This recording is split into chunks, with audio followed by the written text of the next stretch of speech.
Members will be recognized by order of seniority for their 5 minutes of questioning. An additional round of questioning may be called after all members have been recognized. I now recognize myself for 5 minutes of questioning.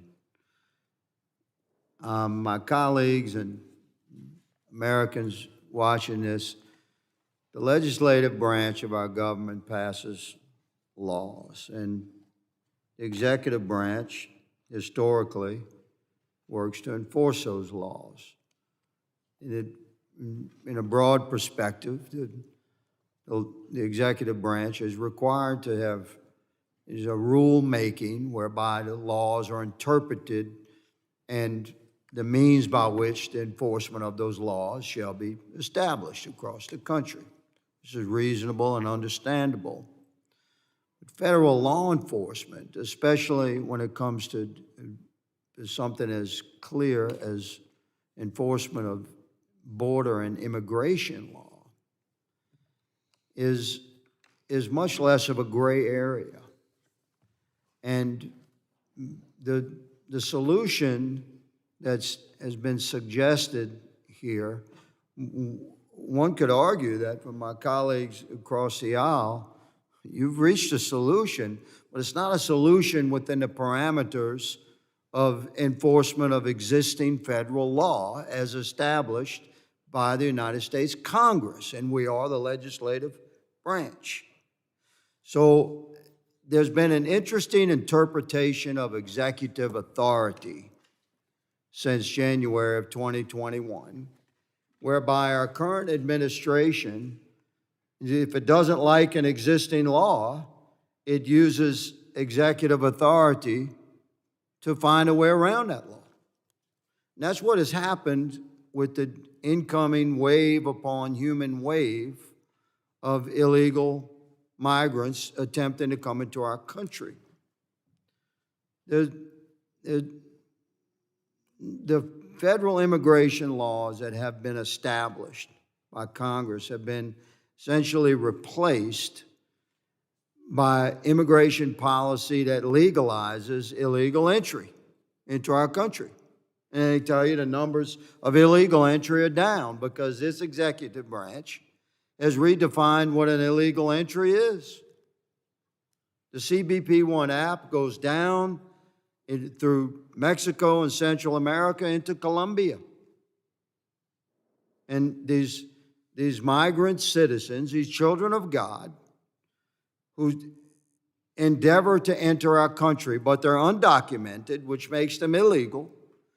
Historically, they would be intercepted at the border and handled appropriately. But this administration has changed that. They've diffused our border and essentially extended the American operations for border control down through South America and Central America and Mexico and established these so-called legal pathways. Now, see, a quote, please. There you go. Put the quote up from Mr. So, do you recognize these quotes? This is not trick stuff. These are your quotes. Do you acknowledge it? These are your quotes? I can't read that from here, unfortunately, but Let me say, okay, from an NPR interview recently, you say, you know what we have done is really oversee a historic increase in lawful pathways to the United States, including at our ports of entry through the CBP-1 app. Do you acknowledge that you said that? I do. Thank you. And you went on to say, and what we're really trying to do here is incentivize migrants to use safe, lawful, and orderly pathways that, again, we have expanded dramatically over the last 2 years. Do you acknowledge that that's your quote? I do, and it's also in my opening remarks. Yes, sir. So what we're establishing here is that this executive branch has redefined what an illegal entry is. You admit that exact policy agenda. So when you report that illegal migrants, the numbers are down, that's a shell game. It's like a magic trick.